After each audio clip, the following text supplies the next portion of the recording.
Movie की शुरुआत Iraq से होती है, जहां हम कुछ लड़कियों को जबरन एक बिल्डिंग में बंधी देखते हैं। उन्हीं में से एक हमारी मूवी की मेन लीड ज्योति भी थी। यहाँ वो अपने आप को इस बिल्डिंग में बाकी लड़कियों के साथ कैद होता देख काफी डरी हुई थी। इसी के साथ सीन शिफ्ट होता है और वक्त पीछे मुड़ता है और हम यहाँ ज्योति को पिछली बार इराक आते हुए देखते हैं। यहाँ उसे लिफ्ट देने के लिए रफीक आता है। अब रफीक असल में ज्योति की नई कंपनी का मैनेजर था और वो उसे यहाँ से डायरेक्ट अपनी फैक्ट्री ले जाता है। वहीं बीच रास्ते में उन्हें अपनी गाड़ी को रोकना पड़ता है क्योंकि उसके सामने काफी बड़ी भीड़ थी। अब रफीक ज्योति को वहीं पर उसका वेट करने को कहता है और वो खुद उस भीड़ में पड़ताल के लिए निकल जाता है। लेकिन ज्यादा देर तक रफीक के न आने से वो खुद उस भीड़ के बीचों बीच चली जाती है, जहां उसे दिल दहला देने वाला मंजर देखने को मिलता है, जहां एक बच्ची से कुछ टेररिस्ट ने बॉम्ब अटैच कर दिया था, जिसके चलते वो बच्ची वहीं बीच चौराहे पर धमाके की चपेट में आ जाती है। अब इस मंजर को अपनी आंखों से देख ज्योति के होश उड़ जाते हैं। खैर, रफीक उसे कैसे भी करके संभाल लेता है और वो उसे अपनी फैक्ट्री में ले आता है।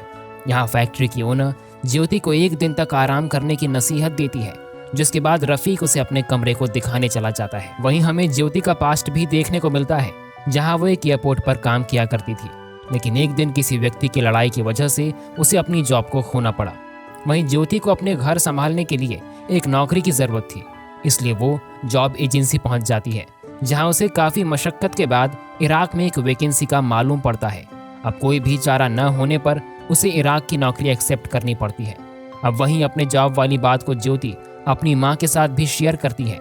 यहाँ वो अपनी माँ से बस इतनी बात छुपा देती है कि वो इराक में काम करने वाली है। तभी हम उसकी भतीजी माही को भी देखते हैं, जो ज्योति के उस डिसीजन से बिल्कुल भी खुश नहीं थी, लेकिन उसे इराक के लिए जल्दी ही निकलना था, इसलिए वो अपने कुछ ज्वेलरीज को बेचकर इराक जाने का जुगाड़ कर लेती है। वहीं उसकी माँ और माही भी दुखी होते हुए उसे अलविदा कह देते हैं। अब इसी के साथ सीन प्रेजेंट समय में शिफ्ट होता है, जहां हम ज्योति को अपनी जॉब एजेंसी से बात करते हुए देखते हैं। यहाँ वो बॉम्ब वाले हादसे के बाद फिर से इंडिया जाने का फैसला करती है, लेकिन वो इसमें विफल हो जाती है। जब उसे पता चलता है कि उसे वहां से जाने के लिए टिकट तो मिल जाएगी, लेकिन उसे अपने डिपॉजिटेड मनी से हाथ धोना पड़ेगा। अब इतनी बात सुनते ज्योति की उम्मीद टूट जाती है और तभी उसके दरवाजे पर रफीक दस्तक देता है। यहाँ वो उसे अपने साथ लेकर अपने सभी लोगों से मिलवाता है, जिसके बाद हम ज्योति को रफीक के साथ अपनी जॉब पर अच्छा काम करते हुए देखते हैं। इसी बीच उन दोनों में नजदीकियां भी आनी शुरू हो जाती है, लेकिन तभी उसके दरवाजे पर एक खतरा दस्तक देता है। यहाँ ज्योति को टीवी न्यूज से मालूम पड़ता है कि पूरे इराक में आतंकी हमले से कर्फ्यू लग चुका है। इसके चलते फैक्ट्री के सभी लोग वहां से अपने देश जाने का डिमांड करते हैं। वहीं वो अपने मालिक से उनके पासपोर्ट देने को बोलते हैं, लेकिन यहाँ बात संभालते हुए वो उन सभी से कुछ समय की मोहलत मांगती है। वहीं दूसरी तरफ ज्योति को भी अपनी जॉब एजेंसी से कॉल आता है, जहां से उसे पता चलता है कि इंडियन गवर्नमेंट ने सभी इंडियन को इराक से वापस इंडिया आने के लिए बोल दिया है और उस सभी के लिए स्पेशल फ्लाइट का भी जुगाड़ कर दिया गया था। अब ये बात ज्योति रफीक को बताती है, तब वो उसे इंडिया चले जाने की नसीहत देता है। अब ज्योति भी अपने परिवार वालों को बता देती है कि वो वापस इंडिया आने वाली है, लेकिन तभी उनके फैक्ट्री के पास कुछ आतंकवादियों की गाड़ी आने लगती है। अब फैक्ट्री की मालिक सभी लोगों को छुप जाने को बोलती है, जहां वो खुद उन लोगों से बात करने का डिसाइड करती है। अब यहाँ रफीक भी उनके साथ रुकता है।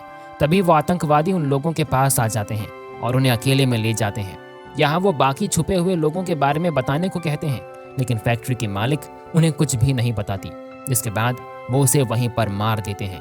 अब हम उन सभी आतंकवादियों के लीडर को देखते हैं, जो रफीक से उन सभी के बारे में बताने को कहता है, लेकिन वो उसे कुछ भी नहीं बताता। तभी लीडर उसके दोस्त को टारगेट करके उन सभी छुपे हुए लोगों के बारे में पता लगा लेता है, जिसके बाद हम उन सभी छुपे हुए लोगों को रफीक और उसके दोस्त के सामने देखते हैं। फिर लीडर पूरे ग्रुप को 2 हिस्सों में बांट देता है, जिसमें एक ग्रुप सुन्नियों का था, वहीं दूसरा बाकी लोगों का। अब यहाँ हम रफीक को सुन्नियों के ग्रुप में जाते हुए देखते हैं, वहीं ज्योति को दूसरे ग्रुप में जाना पड़ता है। अब इसी के साथ सीन शिफ्ट होता है और हम दूसरे ग्रुप के सभी मेल को उन आतंकवादियों के हमलों में मरते हुए देखते हैं। वहीं सभी फीमेल को एक बिल्डिंग में कैद कर दिया जाता है। अब ये वही सीन था जिसे हमने मूवी की शुरुआत में देखा था। अब यहाँ हम आतंकवादियों को अमेरिका के लोगों के साथ देखते हैं, जहाँ वो उन्हें बंदी बनाकर यूएस से $5 लाख को डिमांड कर रहे थे। अब इसी के बाद उन सभी के सामने सभी औरतों को नकाब में पेश किया जाता है। अब यहाँ लीडर को अपने लिए एक लड़की को चूज करना था, जहाँ वो ज्योति को देख उसे अपने साथ ले जाता है। वहीं वो उसे सीधे बिस्तर पर पटक देता है, लेकिन यहाँ भी दाल न गल पाने पर वो उसे वॉशरूम में ले जाता है। लेकिन यहाँ अपने बचाव के दौरान ज्योति लीडर को जख्मी करके मार देती है। अब यहाँ वो मौके का फायदा उठाकर वहां से भागने में लग जाती है, लेकिन उसकी किस्मत ज्यादा साथ नहीं देती और वो पकड़ी जाती है। वह अगले सीन में हम ज्योति को आतंकवादी के दूसरे लीडर के साथ देखते हैं। यहाँ उसने ज्योति को अपने घर पर कैद कर रखा था। वो उससे पूछता है कि क्या उसने लीडर को मारा था, जिस पर ज्योति उन्हें सब कुछ सच बताने की कोशिश करती है, लेकिन उसे कोई भी नहीं सुनता। जिसके बाद न्यू बगदाद लीडर ज्योति के इस कारनामे से खुश होकर उसे अपनी तीसरी पत्नी बना देता है। लेकिन यहाँ उसे ये बिल्कुल भी मंजूर नहीं था, क्योंकि ज्योति को सिर्फ इंडिया वापस जाना था और वो वहाँ पर बगदाद लीडर की पत्नी बनकर नहीं रहना चाहती थी। खैर वो भागने की कोशिश करती है, लेकिन उसे जबरन एक कमरे में कैद कर दिया जाता है, जहाँ उसकी मुलाकात दो मासूम बच्चियों से होती है। यहाँ ज्योति को मालूम पड़ता है कि उन दोनों के साथ कितना जुर्म हुआ था। तब वो उनके बारे में सोचकर रोने लगती है। यहाँ ज्योति को बगदाद लीडर ने तैयार होकर मिलने को बुलाया था। यहाँ तक उसने ज्योति को नए कपड़े के साथ तैयार होने को कहा था। वहीं अगले सीन में ज्योति को तैयार होकर उसके कमरे में जाना पड़ता है। यहाँ तब हम बगदाद लीडर को ज्योति के साथ जबरन करते हुए देखते हैं। यहाँ वो ज्योति को चाय ऑफर करता है, जिसमें वो बेहोशी की गोली डाल देता है, जिसके बाद वो बेहोश हो जाती है। वहीं अब हम बगदाद लीडर को ज्योति के साथ जबरन करते हुए देखते हैं। अब वहीं अपने काम को पूरा करने के बाद ज्योति को वापस कमरे में कैद कर दिया जाता है, जहां हम ज्योति को पूरा टूटते हुए देखते हैं। अब वो दोनों मासूम लड़कियां भी ज्योति को संभालने में लग जाती हैं, जिसके बाद ज्योति बाहर देखने लगती है, जहां वो उन दोनों मासूम बच्चियों को बगदाद लीडर तैयार रहने को कहता है। अब ज्योति को ये चीज अजीब लगती है। वो बगदाद की दूसरी वाइफ से उसके बारे में पूछता है, जिस पर वो बताती है कि उन बच्चियों को कराची से आने वाले मेहमानों को तोहफे के तौर पर दिया जाने वाला है। अब ये सुनकर ज्योति के होश उड़ जाते हैं और जब वो रात को बगदाद के साथ सो रही होती है, तभी वो उसे सोते हुए देखकर उसे बांधकर भागने का डिसाइड करती है। वो हैंडकफ का इस्तेमाल करती है, लेकिन जल्द ही उसका प्लान बैकफायर भी कर जाता है, क्योंकि बगदाद की आंखें खुल चुकी थी। वो ज्योति से पूछता है कि तुम मेरे साथ क्या कर रही हो, आखिर तुम चाहती क्या हो। यहाँ बगदाद अपने आप को हैंडकफ में देखता है, जिसका फायदा उठाकर ज्योति उस पर गन तान देती है। वो उसे अपनी ढाल बनाकर बाहर जाने का सोचती है, जहाँ वो सभी आतंकवादियों के सामने से निकलती है। यहाँ ज्योति को उन दो मासूम लड़कियों का भी ख्याल आता है, इसलिए वो उन्हें अपने साथ ले जाने का सोचती है। उन्हें एक कार भी मिल जाती है, जिसकी बदौलत वो वहाँ से भाग निकलने में कामयाब होते हैं। लेकिन बीच रास्ते में बगदाद उनकी कार से कूद जाता है, जहाँ न चाहते हुए भी ज्योति को गन से उस पर हमला करना पड़ता है, जिसके बाद वो वहाँ से भाग निकलते हैं। वहीं बगदाद के लोग उसे जख्मी हालत में ढूंढ लेते हैं और उसे इलाज के लिए अपने साथ ले आते हैं। अब कहानी के दूसरी तरफ हम ज्योति की मां को देखते हैं, जिसे मालूम पड़ चुका था कि उनकी बेटी असल में इराक गई हुई थी, जहां करंट समय में युद्ध चल रहा है। इसलिए वो वीजा एजेंसी से मदद मांगने चली जाती है, लेकिन उसे यहाँ से कुछ भी हेल्प नहीं मिलती। जिसके बाद वो चीफ के पीछे पीछे उनके घर तक आ जाती हैं, जहाँ वो उसे देख लेते हैं।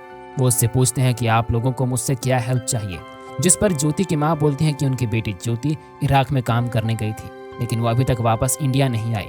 उसने मुझसे 2 दिन पहले ही बात की थी, जहां उसने कहा था कि वो इंडिया के लिए रवाना होने वाली है।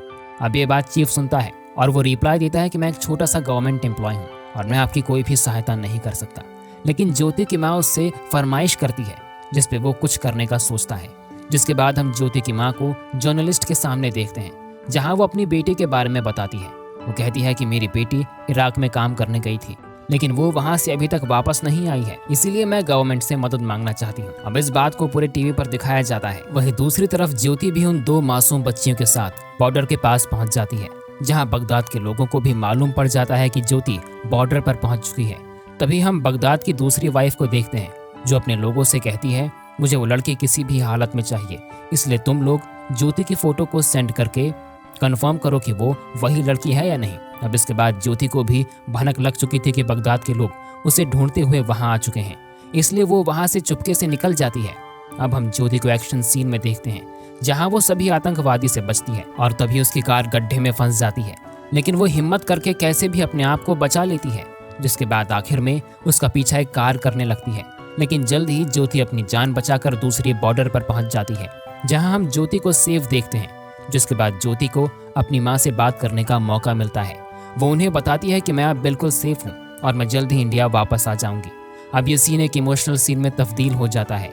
जिसके बाद हम एक जनरल को देखते हैं, जो ज्योति के पास आते हैं। यहाँ हमें पता चलता है कि वो असल में उन दोनों मासूम लड़कियों के जानने वाले थे। वो ज्योति को शुक्रिया अदा कहते हैं, क्योंकि ज्योति ने उसके 2 बच्चियों की जान बचाई थी। अब यहाँ वो ये भी बताते हैं कि मैं इन दोनों बच्चों के पिता का खास मित्र था, इसलिए मैं अब से इन बच्चों का ध्यान रखूंगा। अब यहाँ वो ज्योति से पूछते हैं कि मैं आपकी कोई मदद कर सकता हूँ, जिस पर ज्योति की आंखों में जोश आ जाता है वो उनसे उसे इंडिया तक पहुंचाने की हेल्प मांगती है।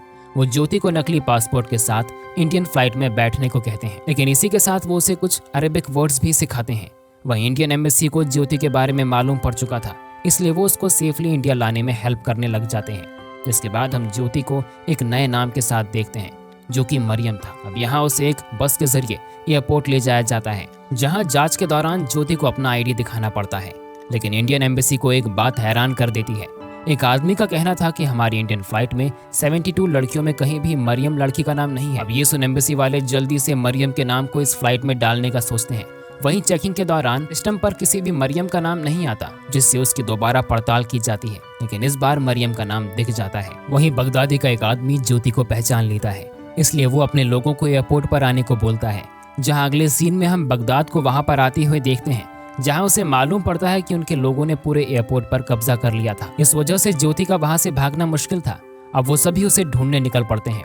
वहीं ज्योति भी अपने आप को छिपाने में सफल हो जाती है, लेकिन तभी बगदाद का सीनियर उससे मिलने आ जाता है। यहाँ वो बगदाद को बोलता है कि तुम्हें फ्लाइट के साथ साथ उसमें जाने वाले सभी लोगों को जाने देना होगा। अगर तुम ऐसा नहीं करते हो तब ये हमारे लिए बहुत मुश्किल होगी। लेकिन बगदाद उसे जवाब देता है कि मैं उस लड़की को ढूंढे बिना किसी को भी यहाँ से जाने नहीं दूंगा। अब ये बात उसके सीनियर को अच्छी नहीं लगती और वो उसे उसकी बातों को मानने में कामयाब हो जाता है।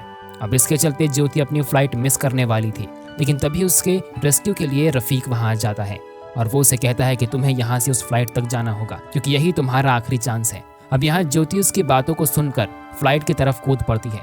उसे चोट भी लगती है, लेकिन वो कैसे भी करके फ्लाइट के टायर के पीछे छुप जाती है। वहीं बगदाद को रफीक के बारे में पता चलता है और वो उसे मौकाए वारदात पर मरवा देता है। जिसके बाद हम ज्योति को चुपके से इंडिया आते हुए देखते हैं। अब उसकी हालत बिल्कुल खराब हो चुकी थी, इसलिए इंडियन एयरपोर्ट के लोग उसे वहां से सेफली घर पहुंचा देते हैं। जिसके बाद ज्योति की सेफली घर पहुंचने वाली न्यूज को पूरे मीडिया पर एयर किया जाता है। जिसके बाद हम ज्योति को 3 हफ्तों के बाद देखते हैं, जहां वो अपनी माँ और माही के साथ सेफ थी। लेकिन रफीक ने उसे आखिरी वक्त में एक लेटर भी दिया था, जहां ज्योति उसमें लिखे हुए आखिरी वर्ड को पढ़ती है। उसने एक खत अपनी माँ के लिए लिखा था, जहां वो ज्योति को उनसे मिलवाता है। अब आखिर में उसने ये भी लिखा था कि माँ, मैं जब भी वापस आऊंगा तब मैं आपको अकेले बिल्कुल नहीं छोड़ूंगा, लेकिन मैं कब तक आऊंगा वो मुझे नहीं पता। और इसी के साथ उस लेटर को पढ़कर ज्योति इमोशनल हो जाती है। वहीं ज्योति बिना देर किए रफीक की माँ को कॉल करती है और वो उन्हें उसके बारे में सब कुछ बताती है। और इसी के साथ इस मूवी का एंड हो जाता है।